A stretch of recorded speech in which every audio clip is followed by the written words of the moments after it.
नमस्कार विद्यार्थियों, Keshav school online classes में आपका फिर से स्वागत है। आज हम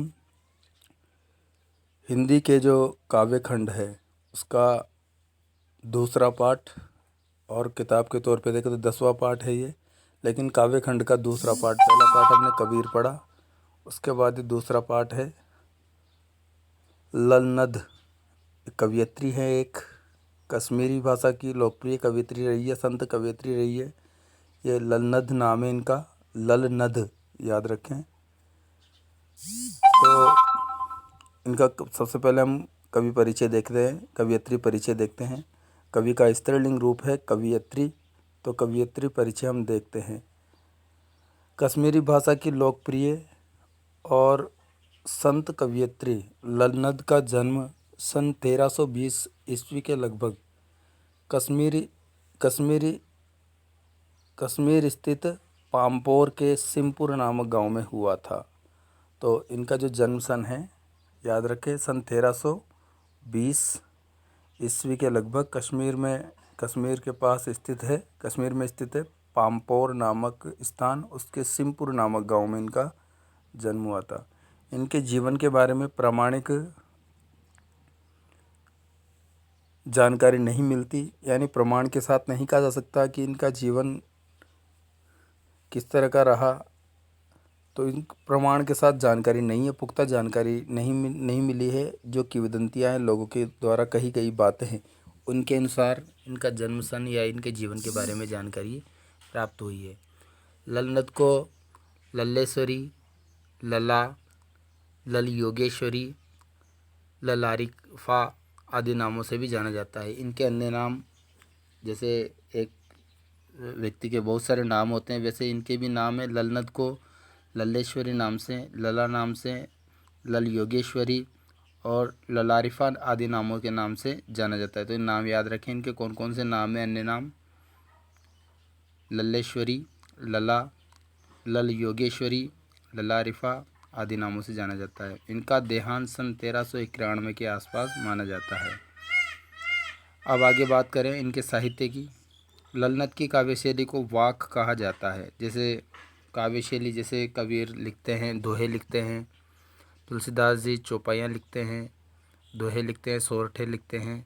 इसी प्रकार जो इनकी काव्यशैली, इसको वाक नाम से जाना जाता है। इनकी जो काव्य रचना हुई है उसको वाक कहा जाता है, काव्यशैली को।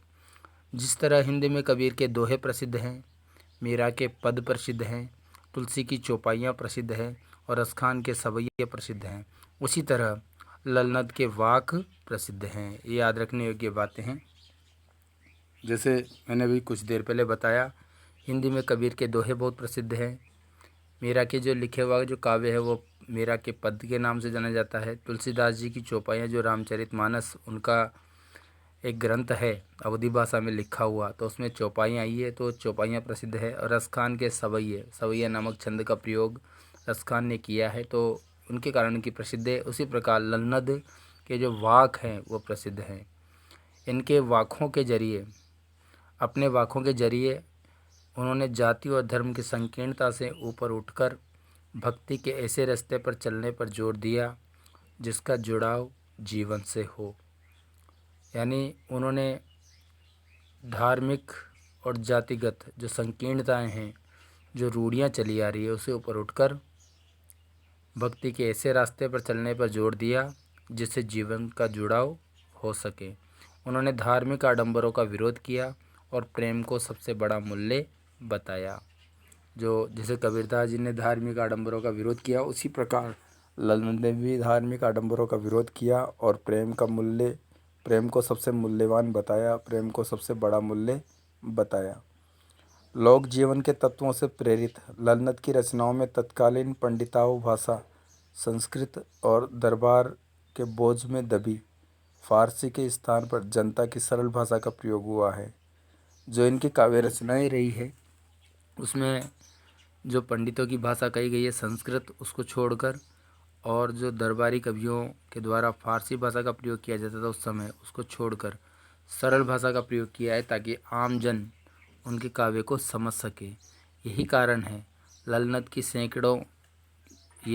ललनद की रचनाएं सैकड़ों सालों से कश्मीर जनता की स्मृति और वाणी में आज भी जीवित है, क्योंकि उन्होंने सरल भाषा का प्रयोग किया है। इसीलिए कश्मीर के जो लोग हैं उनकी वाणी को आज भी याद रखते हैं, उनकी वाणी में आज भी जीवित है वो। वे आधुनिक कश्मीर भाषा का प्रमुख स्तंभ मानी जाती है।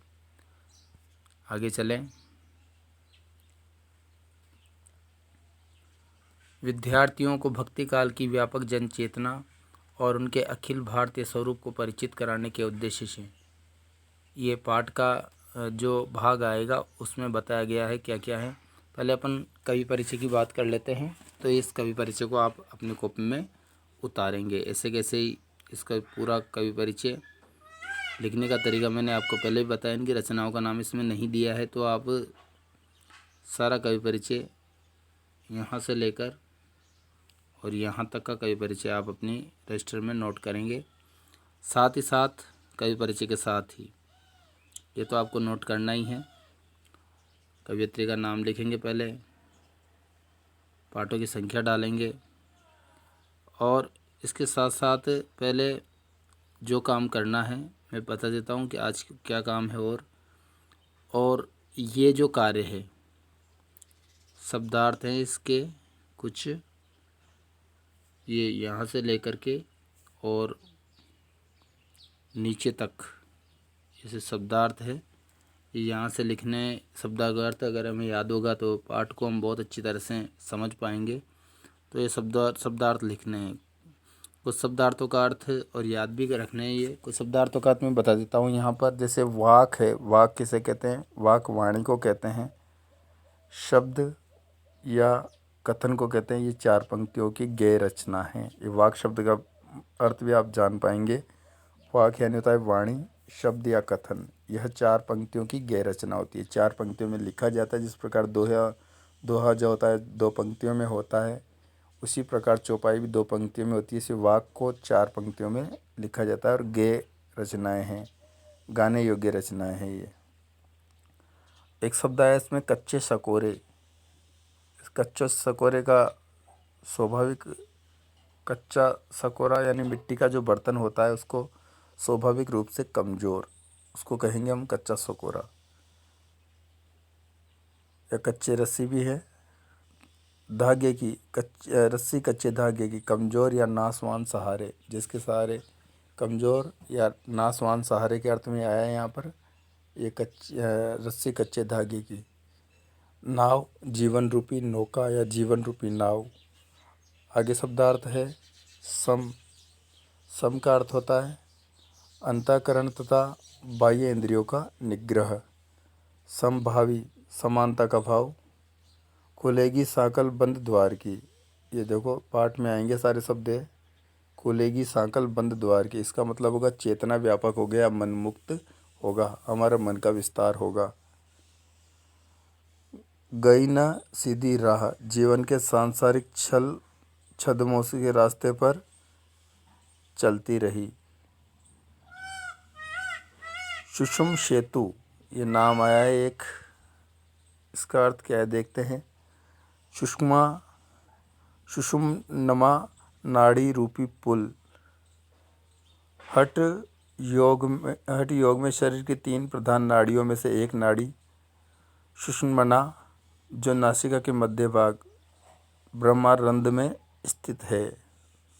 जेब टटोली शब्दार्थ आया यहाँ पर।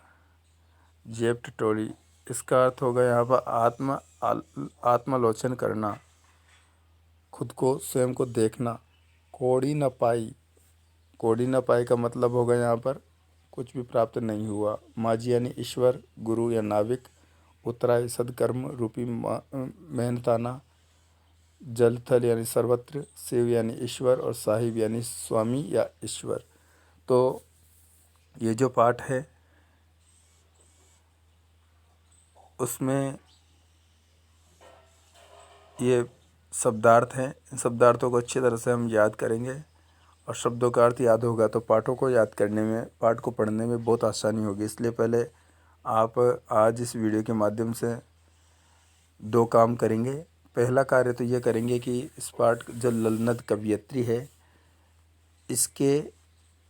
इसका हिंदी अनुवाद लिखना है, इसके कवि परिचय लिखना है, कवियत्री परिचय लिखना है, और उसके बाद इस पाठ के जितने भी शब्दार्थ हैं उनको अपने रजिस्टर में नोट करना है।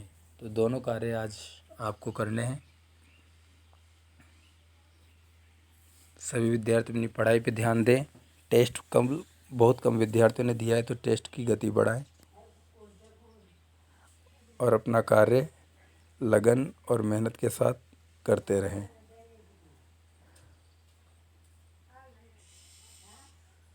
कल हम इस पाठ के बारे में जानकारी प्राप्त करेंगे और कल हम इस पाठ को पढ़ेंगे।